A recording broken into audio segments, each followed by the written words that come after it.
GOP and the Washington Post. This is a special Vote 2014 presentation, the Maryland Gubernatorial Debate. Affordable housing is important to me. These are the issues. Stop taking so much money out of my check. From Silver Spring. What are we going to do about crime? I mean, really, I guess all I care about is education. To Laurel.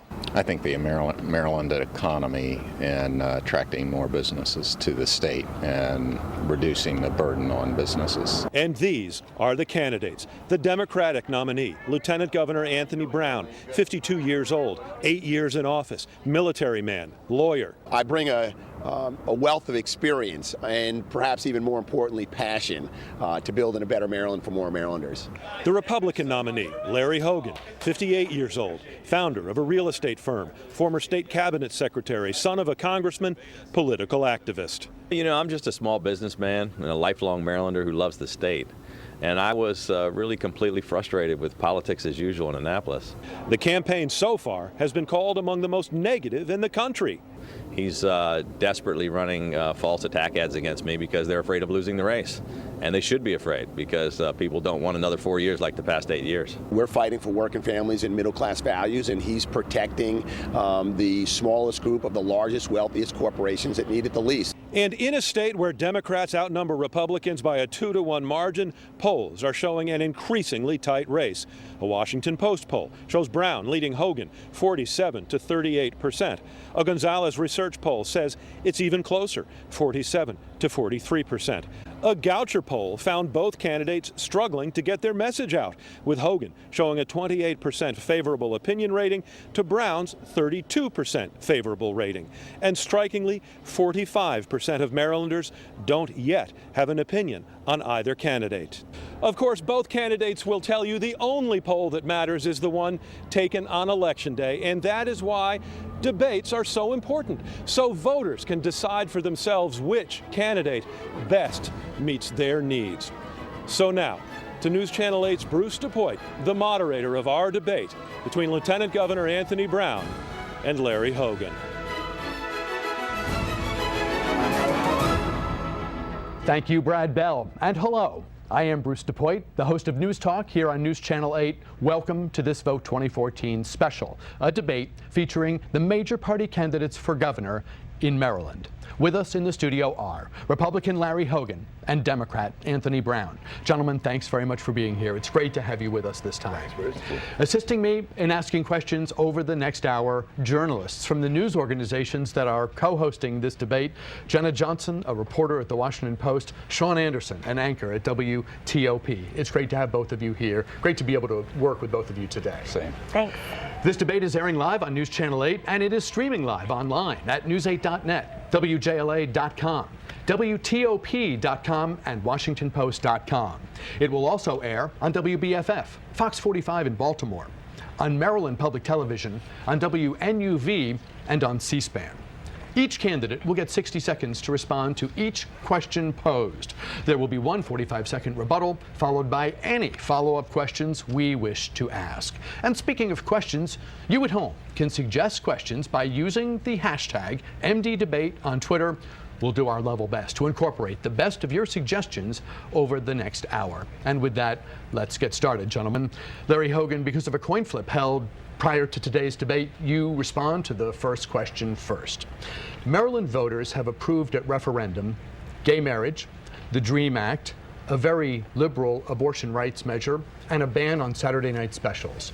If you're a mainstream Republican, you likely voted no on each of those. Are you, this year, asking voters to elect someone who doesn't share the state's basic values? You know, all of those decisions are settled law at this point, and the voters of Maryland have made their decision. As governor of Maryland, when I take the oath of office, I take an oath to uphold the laws of Maryland, and we're not going to be taking any actions to roll back or change any of those measures. They're all decided at this point. Mr. Brown, 60 seconds. Sure, I supported the DREAM Act, I supported marriage equality, I supported the Firearms Safety Act of 2013 that's already showing a reduction in the number of gun-related violence in Maryland. Look, what Maryland voters need is a governor who has the courage of their conviction to not only just say, look, that's settled law and I won't repeal it, but the question is, are you going to vigorously enforce it? Are you going to fund the enforcement, and are you going to embrace it? Take, for example, the Gun Safety Act of 2013. Mr. Hogan, this is what voters just don't like about politicians. Mr. Hogan has told the public that he's not going to roll back the Firearm Safety Act of 2013, yet Washington Post expose showed that in a private discussion with gun rights activists, you said to them that you're going to roll back the provisions of the Firearm Safety Act, which is just devastating, would be devastating for Maryland. You have to have the courage of your convictions, stand up for what you believe. I supported the Firearm Safety Act. I supported the DREAM Act. I supported marriage equality. That's good for Maryland, and quite frankly, it's great for Maryland's business climate as we're attracting business and families to a reliably progressive state like Maryland. Rebuttal, Mr. Hogan. Well, the Firearm Safety Act that the Lieutenant Governor is referring to really didn't accomplish a whole lot. Quite frankly, I was disappointed that it didn't do anything to help keep guns out of the hands of the mentally ill, didn't do anything to help keep guns out of the hands of criminals, it didn't do anything about helping us do better background checks. Those are the three issues that I was focused on. Now, my opponent's running television commercials acting as if I'm in favor of assault weapons in schoolyards and shopping carts, and I can assure you that's not the case. My concern here was that the real issue is trying to keep guns out of the hands of the mentally ill, which we're one of the few states in the country that doesn't report mental illness. We're last, I think, in the country at this point. We don't take care of the national NICS system with federal background, instant federal background checks, which I think we should do. Going back to my initial question, do you sort of get the drift of where I was going initially when I referenced the referenda, the many referenda that have occurred over time, where it's sort of that ultimate expression of democracy? Are your values Maryland's values? Well, my values have been the same all along. So my opponent's been trying to misrepresent some of these positions and trying to make the campaign about these issues. The campaign is really, this election decision is about the state of our economy, it's about taxes, it's about jobs. Just because my opponent runs commercials over and over again trying to make it about something else isn't going to change the voters. I've been out all across the state talking with voters. That's not what they're interested in. But, with respect to those issues, as I said, none of that's going to change. It doesn't matter whether Anthony Brown is elected governor or whether I am. But we will be different on the economy. Sean Anderson, a question for Lieutenant Governor Brown. No follow-up on that? No. Or rebuttal? I think it's covered. I think we'll move on. Okay. Lieutenant Governor Brown, Governor O'Malley placed you in charge of one of the most important programs of his 2 terms in office, the creation of the Maryland Health Exchange. The problems and glitches with the rollout have been very well documented, yet you have distanced yourself from the process that led up to a lot of the mistakes that cost taxpayers millions of dollars. The question is, how did this happen, and what is your plan to fix it before the next enrollment period? Look, Sean, I've been really clear. I've said that everyone involved with standing up the exchange has responsibility, and that includes me. I presided over the Health Reform Coordinating Council. Part of that work was to establish this independent health benefits exchange, which is more than a website, it's a system. And when we set out to launch our exchange, Maryland, like every state and the federal government, had technical difficulties. And we did what Maryland voters expected us to do. We refocused the leadership at the exchange, got rid of some people. We refocused the vendors, many of whom that were not performing as promised under the contract. And we plussed up at call centers around the state. And what we did was we were able to roll 411,000 Marylanders who today have access to affordable quality health care when they were priced out of the market last year, parents who can keep their kids on their policy up to age 26, women who are no longer paying more for health insurance because they're women, because we rolled up our sleeves and got it done. It wasn't pretty. It was difficult work, and we enrolled 411,000 Marylanders. Mr. Hogan, 60 seconds. Well, it sounds like my opponent is happy with the success. He says he rolled up his sleeves and got it done. I have a completely different opinion of exactly what happened. The Lieutenant Governor, still on his website today, says that he was a leader in the nation in the rollout of the Affordable Care Act. The only thing we were a leader in is failure. We're the first state, we've wasted $288 million on a website that doesn't work, as tens of thousands of Marylanders lost their health care coverage, and the cost went up for everybody else. The Lieutenant Governor is one of the few real responsibilities he had over the past 8 years, and he failed miserably. We're the first state in the nation to abandon our entire site. And it's been a debacle. It's probably the biggest boondoggle in state history, and he's still not willing to take responsibility. It was his responsibility to oversee the contractors that failed. it's been a complete disaster.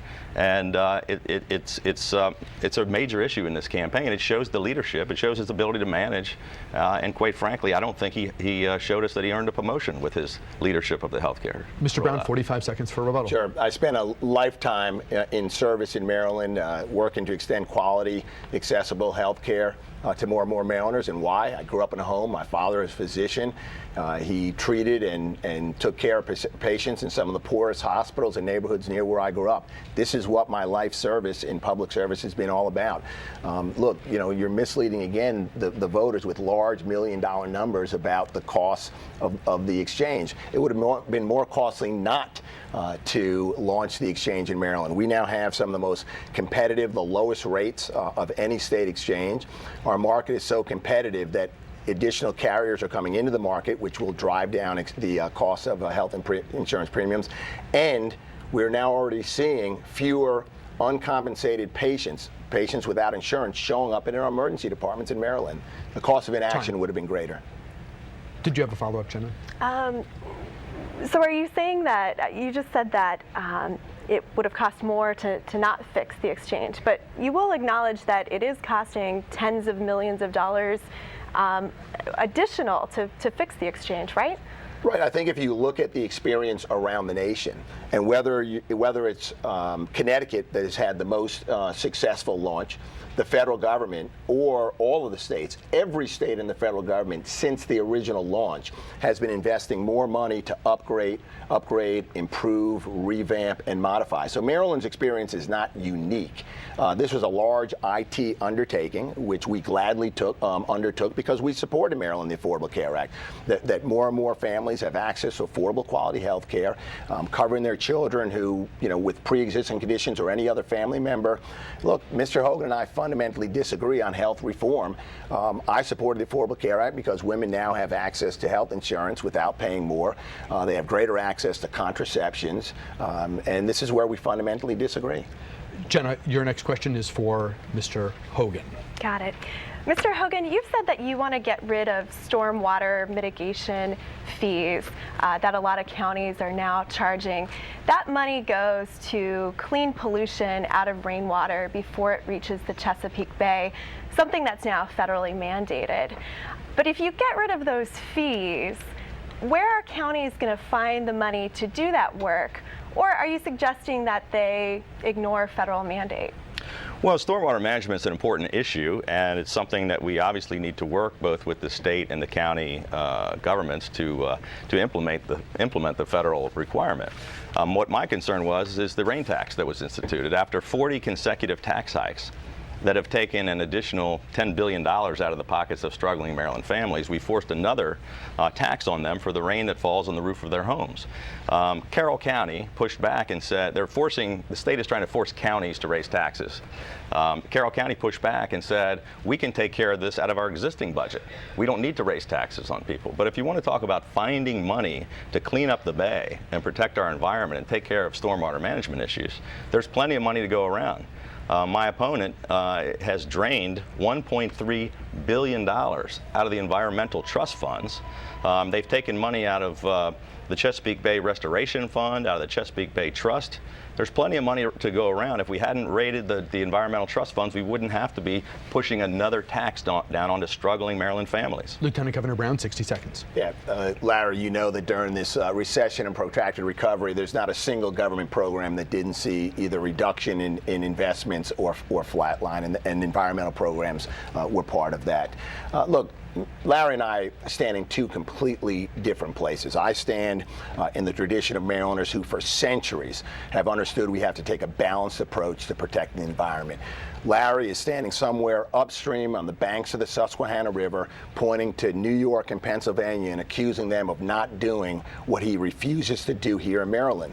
State government worked with county governments. We gave them the authority to implement these stormwater management programs. Some counties had a fee. Others, like Prince George's County, very creative public-private partnership. It's actually insulting to say it's a rain tax. We're not taxing the rain. What we're doing is funding a program mandated by the EPA to reduce stormwater runoff carrying pollutants into the bay. It's good for safe drinking water and the tens of thousands of jobs that rely on a sustainable and clean bay. Rebuttal, Mr. Hogan. Well, again, we're the only state in the nation that taxes the rain, and we are forcing counties to charge taxes and fees onto people for the rainwater that falls on the roof of their house and in their driveway. And it's ludicrous, and quite frankly, after the 40 taxes in a row, people aren't going to stand for it anymore. Most people are completely fed up with it. It's the least popular of all the taxes. It's not the worst one. It's not the one that takes the most money out of our pockets, but it's the one that people have the biggest problem with. And again, we do have a major difference of opinion. Lieutenant Governor, had you not taken the $1.3 billion out of environmental trust funds that were supposed to be in a lockbox, you know, it's called a trust fund for a reason, and now it's become a lack of trust fund. It has a lockbox, but you picked the lock, and you took money that should have gone to clean up the bay, and you wasted it in the general fund. Response, if you want. I do have a follow-up. I'll take the response. Briefly, absolutely. yes, Look, the balanced approach includes a stormwater management program. Mr. Hogan doesn't support that. The balanced approach includes working with the farmers, cover crop programs, putting land into program open space. In fact, Mr. Hogan's running mate, and if you want to talk about your commitment to the environment, your running mate, Mr. Rutherford, participated in backroom deals in the last administration selling environmentally sensitive land to developers. It was such a problem that we passed a constitutional amendment in Maryland to prohibit that kind of conduct. I don't know, Marylanders cannot be able to trust you on your position on the environment. Well, that's just complete nonsense. First of all, let me defend my running mate, Secretary Boyd Rutherford, who led the entire green energy initiatives for the federal Department of Agriculture. Okay, he's the most qualified man to ever run for lieutenant governor. He ran a department with 100,000 employees, and he was in charge of all of their environmental activities for a pretty big department nationwide in the Bush administration.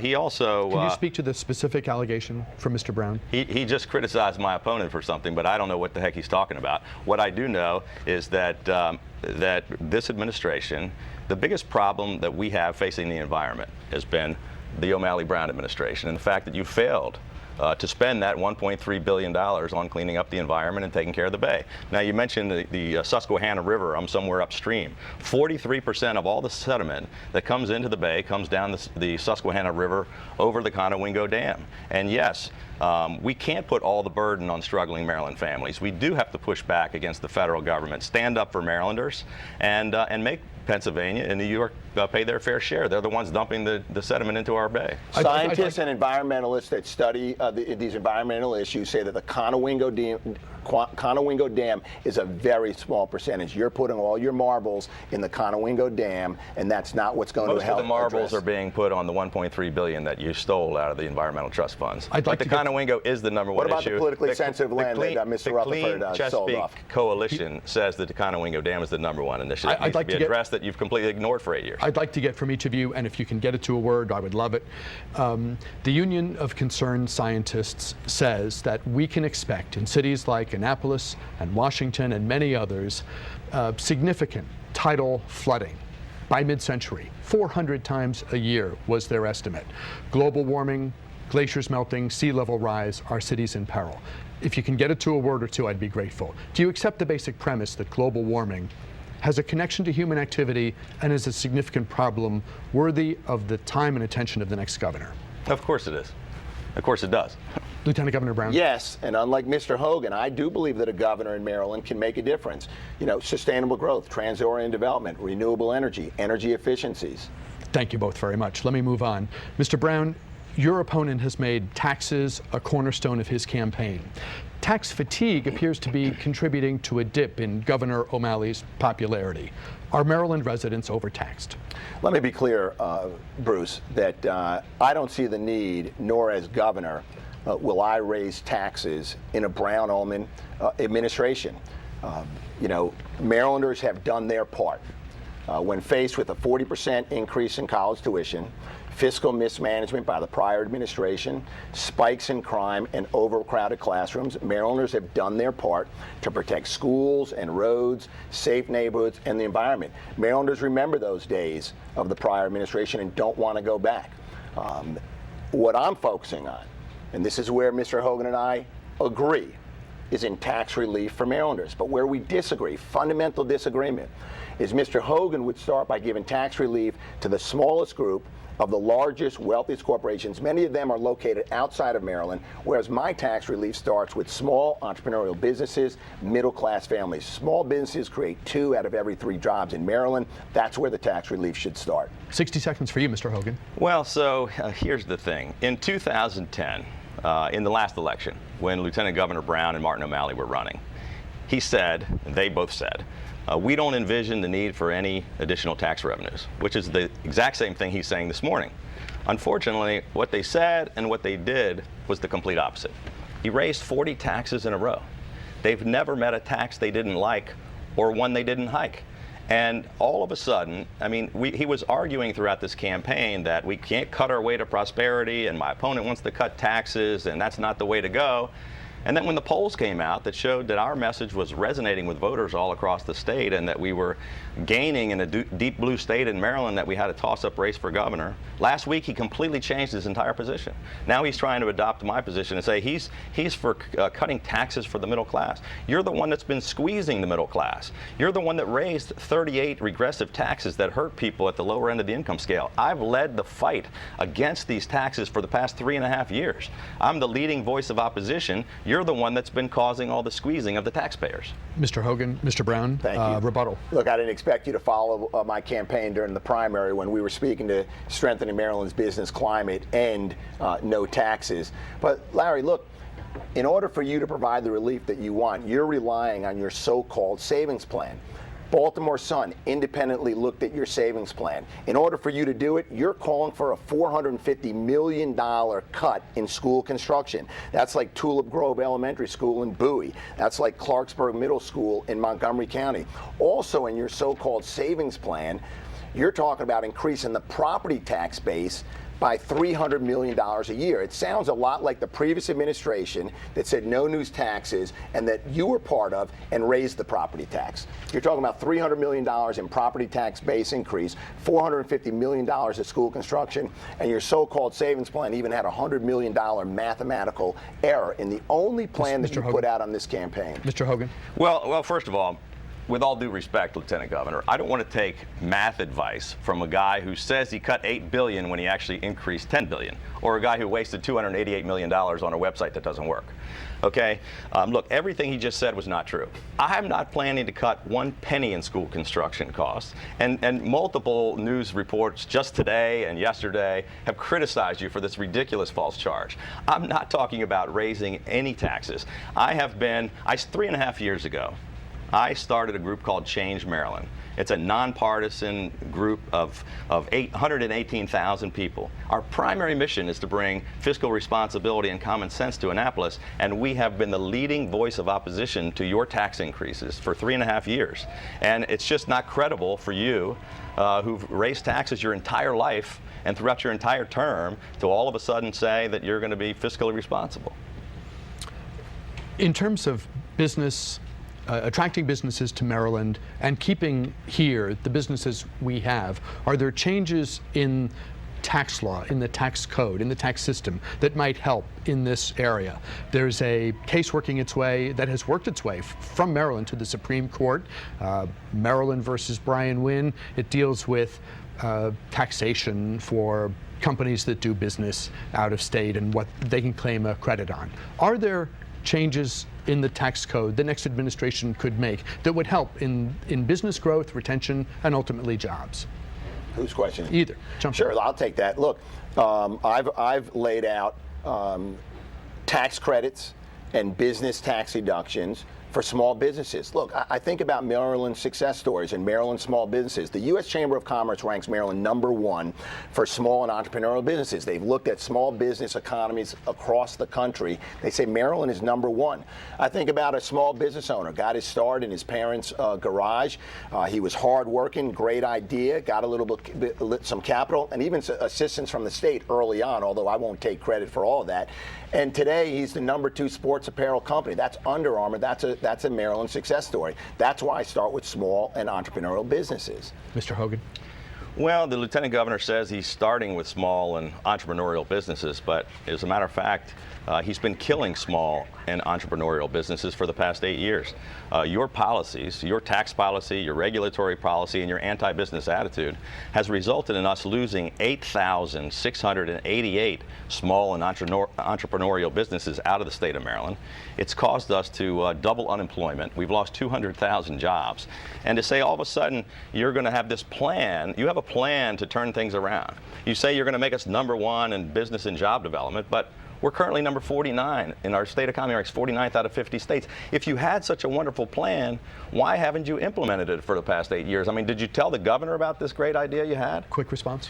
Look, Larry, you know better than that. You're a small business owner. You're in Maryland. You say you love Maryland, and I don't doubt that. But you're in Maryland doing well as a small business owner. Maryland is better than that. We've got a AAA bond rating coming out of the recession. We've created 16,000 jobs. We've got the strongest small business community in the country. We lead the nation in college affordability. We've reduced crime to the lowest levels. That doesn't happen by accident, Larry. It's decisions that you make in governing and partnering. Well, look, we've had a AAA bond rating every year since 1973. Almost in jeopardy under your administration. It's not a great accomplishment. But we've lost businesses, jobs, and taxpayers at an alarming rate. You can't just make things up. Okay, we've had zero economic growth. Our state economy ranks 49th out of 50 states. We're 3rd in the nation in foreclosures. We've doubled unemployment. The economy is a mess, and everyone in Maryland seems to know it except you. Candidates, we're going to take a break right here. Stand by, please, if you would. We'll take only one break during this hour, and it's here. In just a moment, more of News Channel 8's conversation with the major party candidates for governor in Maryland.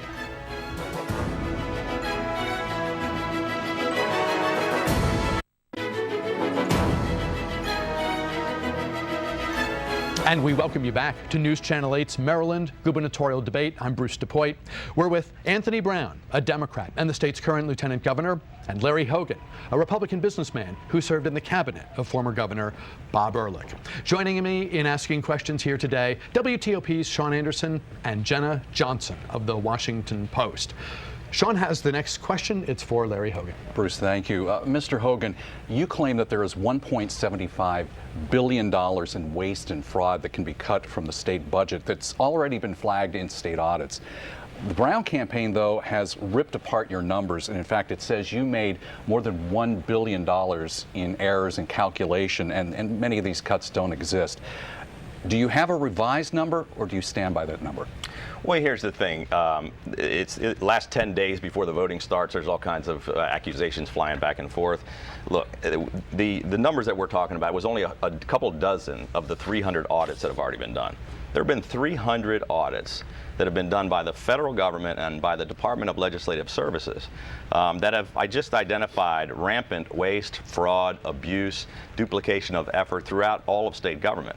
I've also called for independent outside audits of every single agency and department, and we believe that after going through all those exercises that we'll be able to find up to $2 billion in waste and fraud. It's about 5% of the budget, and that we can run the government more efficiently and more cost effectively so that we can have money to provide some tax relief to the struggling Maryland families that are out there, and to provide more money for some of the priority programs that we think we need more money for. Mr. Brown, 60 seconds. Yeah, audits are common protocol in a large organization like state government, and we continually look at ways to achieve greater efficiencies, reduce waste, and certainly root out fraud that may exist. I've laid out a $1.5 billion savings plan. It focuses on creating greater efficiencies in our procurement process with strategic sourcing, where we're partnering with the private sector. We're doing collective purchasing agreements with county and local government to achieve greater efficiencies. We've got opportunities in Medicaid to build on the efficiencies we've already achieved. And also, we just approved the new state employee health plan, which is projected over the next 10 years to save about $100 million a year, as we're requiring state employees to focus more on wellness and prevention and less on treating chronic illnesses. You know, our numbers add up. The Baltimore Sun looked at Mr. Hogan and said, Larry, your numbers don't add up. Your first and only specific plan you laid out on the campaign, and the numbers just don't add up. Rebuttal, Mr. Hogan? Well, first of all, as far as the first and only plan, you know, I started a think tank, and we've been working for 3.5 years. We've been the leading economic voice in the state. We've changed the dialogue. People are now talking, including you, are now talking about some of the things that we brought to people's attention. So it's not our only plan. But it's interesting to say that you've identified in your own budget $1.5 billion that you think can be eliminated. Why didn't you eliminate it? You know, under your administration, you increased spending by $10 billion, by 36%. The National Governors Association said that you increased spending at a rate faster than 46 other states, that only 3 states in the country increased spending the way Maryland did. If you knew that there was $1.5 billion in waste, which is what we've been saying, why didn't you do something about it for 8 years? Yeah, and the answer is we are. And if you know anything about a large organization, I know you're a small business owner. Now, you know, 50,000 state government employees with a $17 billion state budget, $30 billion when you add federal and special funds. And what you need to understand is that it's an ongoing process. We cut $9.1 billion out of state government, not waste, fraud, and inefficiencies. Some of it was reducing spending so that it didn't outpace our growth in revenues, but certainly achieved a number of efficiencies over the last 8 years, and we're going to build on that. Don't think that you get to an end state, Larry, where all of a sudden you're voila efficient in government and you don't achieve greater efficiencies. It's an ongoing process. We're getting a number of questions submitted via Twitter using #MDDebate that have an educational component to them. Jenna, I believe you have a follow-up that touches on education. Sure. So, Mr. Hogan, part of the $1.75 billion that you flagged as potential waste included $450 million of school construction funds, which you've said you do not want to cut. But how do you stand by that $1.75 billion number while saying this $450 million number wouldn't actually be cut? Well, I just answered that question just a minute ago, but I'll do it again.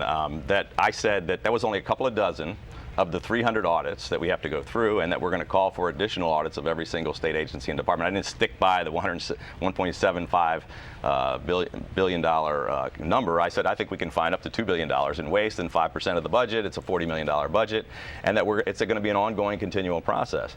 But you know, the Lieutenant Governor just gave me a lecture about state government and how much they've cut. Again, I'll just say you increased spending by $10 billion. You increased spending in every single department. There weren't $8 billion or $9 billion in cuts, as you say. So I don't know where you come up with that, but it was a $29 billion budget. Now it's a $39 billion budget. That's not a cut. That's a $10 billion increase.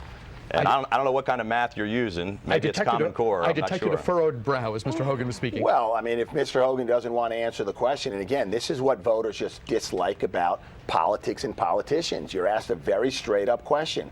$450 million in Mr. Hogan's so-called savings plan he achieves that by cutting school construction. That would be the entirety of Montgomery County's school construction program for the next 4 years. The entirety. We have. Wait a second now. Okay, go ahead. We have increased investments in school construction over the last several years so we can get students out of temporary learning shacks and into modern technology-ready classrooms so that they can receive that quality pre-K and that career technology education and be ready for either college or the workforce. We can't afford to go backwards to put kids back into temporary learning shacks. But that's what your so-called plan does. Okay, we're not going to go backwards. I mean, we've answered this like 4 or 5 times. times. I don't know if we're going to take 10 minutes talking about the same thing, but look. If you feel it's covered. No, I don't think it is covered. So first of all, I'm not going to cut one penny in school construction.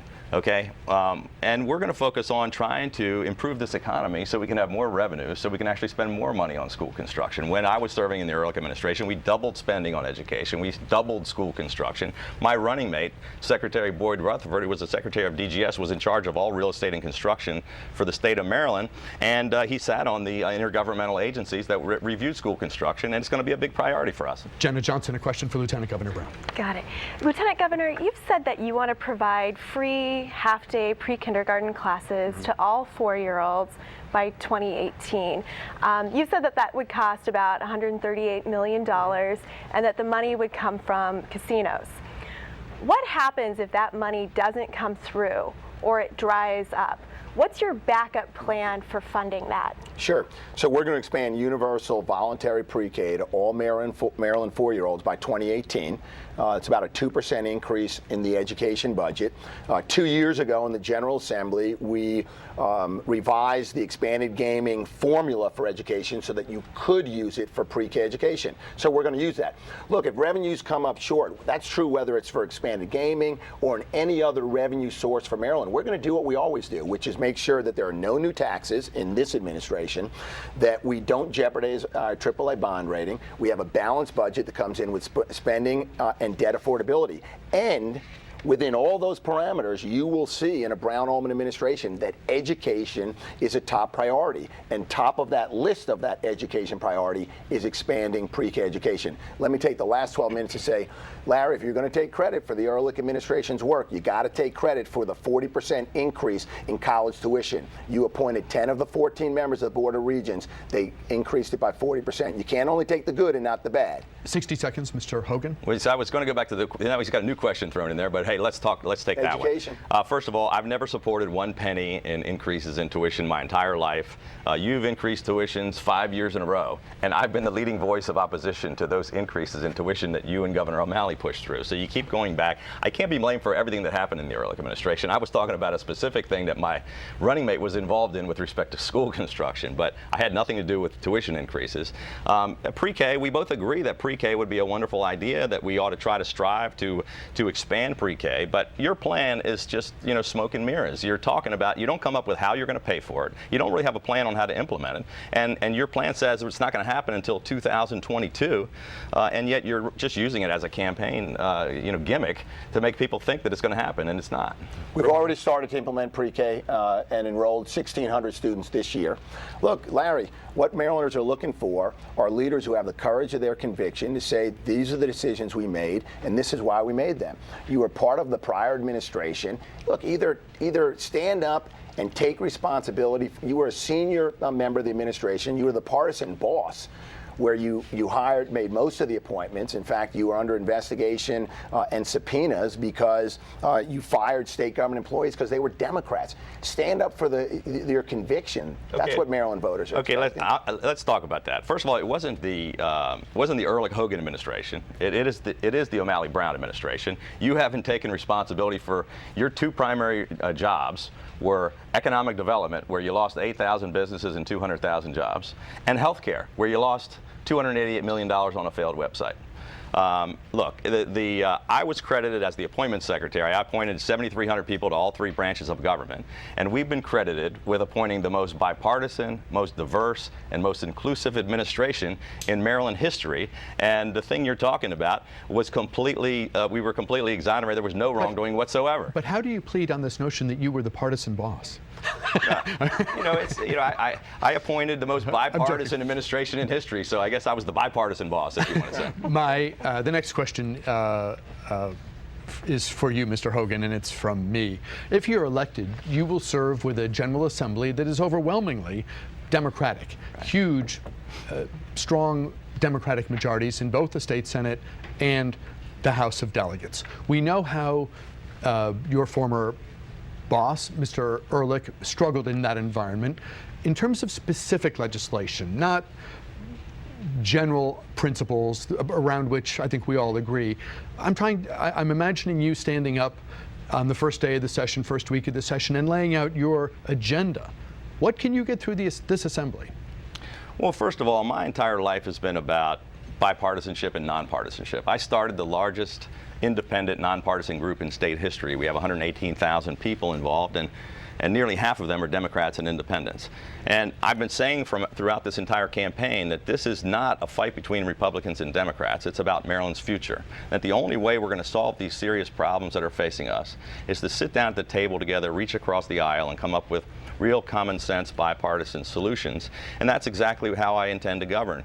I believe that when I'm elected in November, it's going to send a loud and clear message to the politicians in Annapolis that they can't keep increasing spending 36%, that they can't raise taxes 40 times in a row, and that maybe we're going to have to sit down and find some consensus. Maybe we're going to have to compromise. And quite frankly, I have a track record. As appointment secretary, I was required to get 1,840 nominations through the all-Democratic Senate, and I got 1,839 unanimous confirmations. So I have an ability to work across the aisle. And the president of the Senate just said recently that he believes that there's a chance I'm going to be the next governor, and that he's looking forward to working in a bipartisan fashion with me for the good of the state. 60 seconds, Mr. Brown. Sure. In the first legislative session of the General Assembly, working with the presiding officers with whom, I've got a great relationship with. I've worked with them for a number of years. My focus is going to be on a jobs agenda, investments in infrastructure, making sure that we don't jeopardize our AAA bond rating, we don't raise taxes, but we do invest in projects like the Purple Line in the National Capital Region, the Red Line in the Baltimore region. On education, continue to move forward on pre-K, but also career technology education. As we incrementally increase investments in school construction, my priority will be on those facilities that can deliver more career technology education. We're going to continue on regulatory reform in government. I've called for a commission to look at tax reform so we can get started on those tax credits for small businesses, and we'll do that in partnership with the General Assembly and with local government, and most importantly with the private sector. Rebuttal, Mr. Hogan. Well, the last time that the lieutenant governor and his running mate, Governor O'Malley, started a commission on tax reform was right before they pushed the largest tax increases in history. And we certainly don't need any more of that. My entire focus of this campaign is on jobs, struggling Maryland families, and restoring our economy. And that's exactly what we'll focus on. The next question is from Sean Anderson. It is for Lieutenant Governor Brown. Sean? Thank you, Bruce. Lieutenant Governor Brown, let's talk about jobs. Maryland is considered one of the wealthiest states in the nation, yet the state unemployment rate is at 6.4%, which is above the national average. And it's one of the rare times in recent decades it's been above the national average. Now, the labor force participation rate has dropped from 69 to 66% in the last 7 years. And Comptroller Peter Francho, fellow Democrat, has told us in the last few days that the wage growth in Maryland only was up 0.4% in the first quarter of this year. So the question is, what do you say to the person who has lost his or her job, the person who is trying to find a job and gets frustrated and quits, and the person who's hanging on to a job but can't get a raise? Say, look, Maryland's got an economy that has been growing, not as fast as we'd like to see it, coming out of this national recession and protracted recovery, and that we've got to get back to the business of creating jobs. And how do we do that? We invest in infrastructure. For example, we invested with the private sector. Private sector invested $140 million in the Port of Baltimore. As a result, we created 5,000 jobs, half in construction to build the capacity at the Port of Baltimore, half in the long-term jobs. In addition to that 5,000, we attracted 1,200 jobs from Amazon because of the infrastructure investments with their fulfillment center. BMW announced that they're expanding the volume of cars coming through the port and the number of jobs associated with that. Lockheed Martin and Northrop Grumman expanding their activities and footprint in Maryland. So is Under Armour, Volvo, Mac in Western Maryland. It's investments in infrastructure that boost economic growth and they support expanding economies. It's also making sure that we're working with our small and entrepreneurial business community. You can pick up that thread in your rebuttal. Mr. Hogan, 60 seconds on that issue, please. Well, I've been focused on this issue like a laser beam for 3.5 years, and I'm really concerned about the Marylanders, the 200,000 Marylanders that have lost their jobs, and the fact that we've doubled unemployment under the O'Malley-Brown administration. I talk to people every single day who have lost their jobs or in fear of losing their jobs, and I talk to struggling Maryland families and taxpayers. We're not doing well. We're not recovering. We don't have an economy that's growing. We have had zero economic growth And our state economy, sadly, in spite of the many wonderful advantages Maryland has, our state economy ranks 49th out of 50 states. 2 months ago, we led the nation in job loss, and we have many other months as well. So we talk about the tough recession and coming out of it. Most states around the country are doing pretty well and recovering. But Maryland is coming up way short and doing worse than almost every other state in the country. 45 seconds for rebuttal, sir. As far as Larry, Maryland's doing better than that. Sean, part of your question also dealt with wage inequality. That's why I supported raising the minimum wage, which Mr. Hogan opposed. I think about that minimum wage worker who, on average, is a 33-year-old single mom. She's making minimum wage, and she's living below the federal poverty level. That's why I supported it. And studies showed that by doing that, we lift 455,000 Marylanders out of poverty, and we create jobs because the marginal propensity to spend for a minimum wage earner is almost 100%. So when you increase that wage, it's going right into the local economy and creating jobs. I supported that. I always have. I helped override the veto of the previous administration when they vetoed the raise in the minimum wage, and Mr. Hogan supported it. But when you're talking about helping struggling families, look, that includes minimum wage earners as well. The next question is from Jenna Johnson. It's for Larry. Do you want to jump in? Yeah, It's fine. Yeah, sure. First of all, I think the minimum wage is going to help some people at the lower end of the scale. But you know what? What concerns me is that, as you say over and over again, the average minimum wage earner is a 33-year-old single mom. It shouldn't be that way.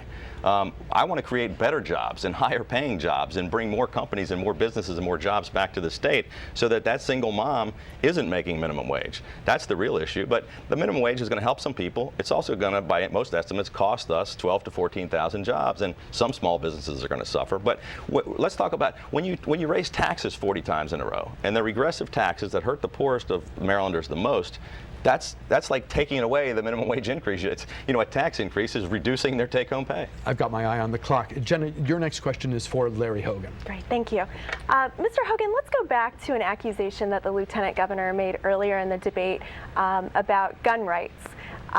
You've publicly said that you're not going to do anything to water down Maryland's gun control laws. But two gun rights activists told the Washington Post that you've said the opposite in private discussions. There's two specific things that they say that you've promised them. One is that you would appoint a state police superintendent who is sympathetic to gun owners. And the other is that you would make it easier to obtain a permit for a concealed weapon. Am I correct in hearing you say that those conversations didn't happen and that those activists are making that up? And in addition to that, what are your specific stances on those two issues? Well, first of all, I can't really comment about two people I don't know that had a conversation in a chat room that you may have spoken to, and I didn't really even read your article in the Washington Post. So I can't speak to that, but I can assure you that as governor, I take an oath of office that says I'm going to uphold the Constitution and the laws of the United States and of the state of Maryland. The Constitution has a Second Amendment in it, which I obviously have to protect people's Second Amendment rights. And we have a number of gun laws that I also have to agree to enforce. I can't discuss personnel decisions that we may make. We're going to review every single cabinet secretary. I don't know whether the current superintendent of state police is a guy who should stay on for another 4 years or not. But it's something that we would address. We both agree on we don't want, in spite of the commercials I've been seeing, I don't want assault weapons in the schoolyards or in the shopping carts.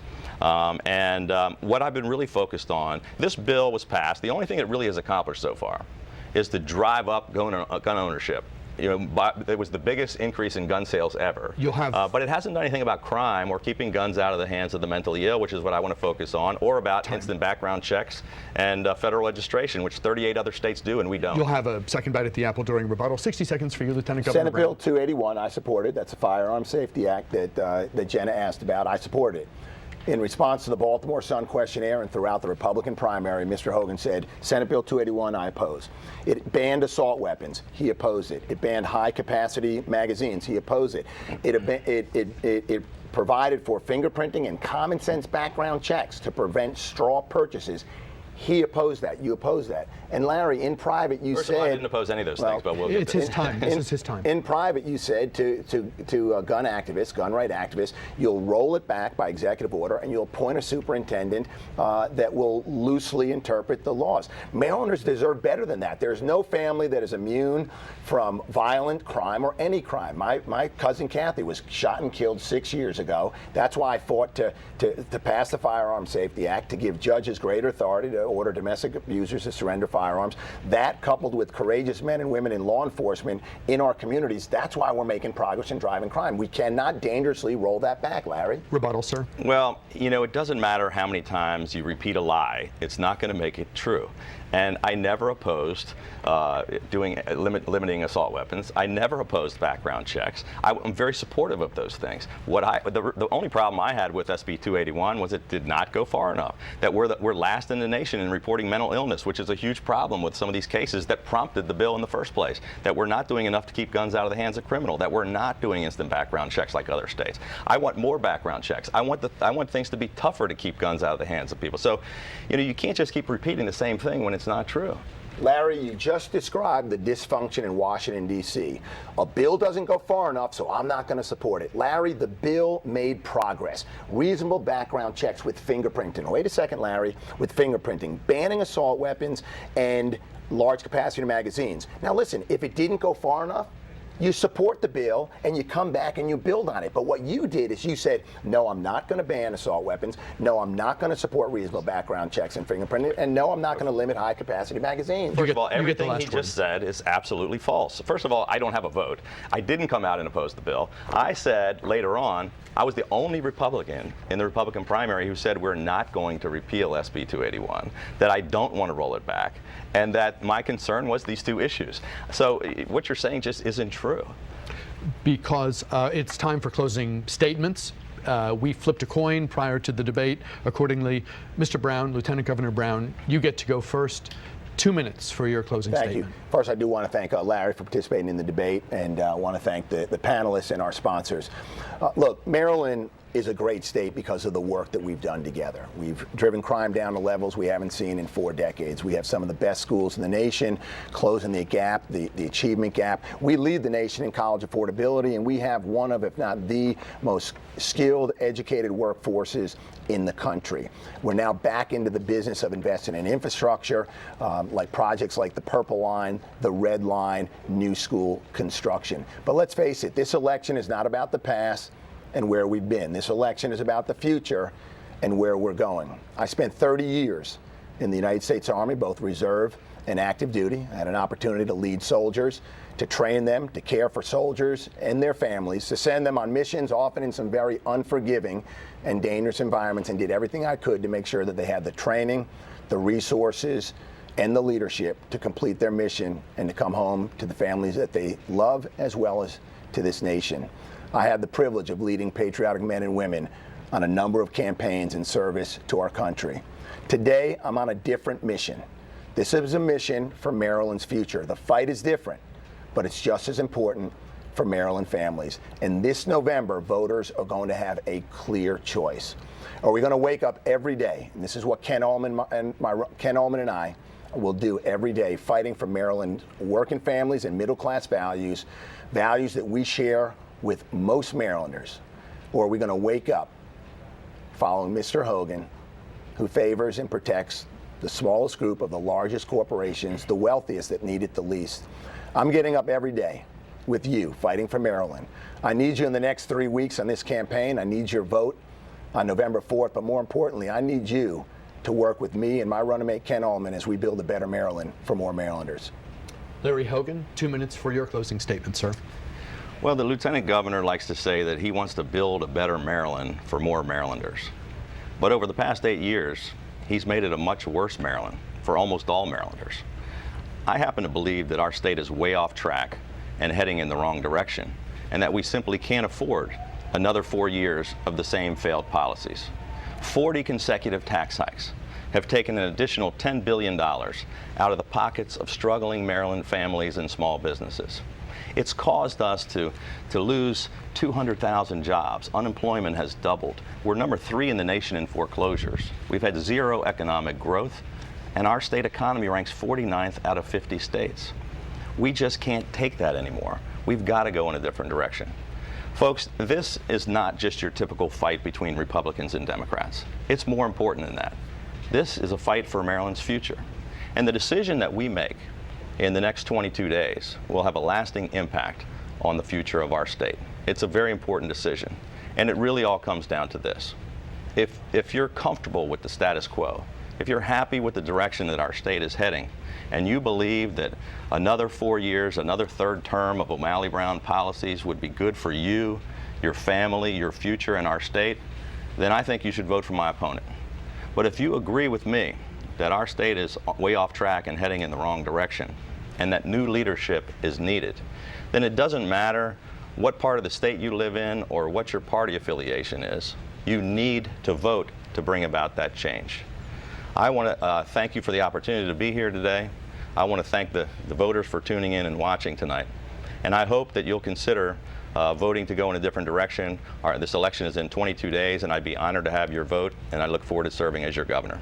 That concludes today's debate. Larry Hogan, Anthony Brown, thank you so much for being here today. It was a privilege to have you, and I think this was a great conversation. I hope the folks listening today got something out of it. Thank you very much for coming in. You do us a great service by being here. Yeah. It was great to be joined by WTOP and the Washington Post today. Thank you, Jenna Johnson. Thank you, Sean Anderson. Great working with the two of you. And thank you for being with us. Tomorrow, live at 10 a.m. on News Talk here on News Channel 8, analysis of today's debate. And joining us will be columnist Robert McCartney of the Washington Post and reporter Aaron Cox of the Baltimore Sun. I'm Bruce DuPoit. We appreciate you tuning in. I'll see you tomorrow.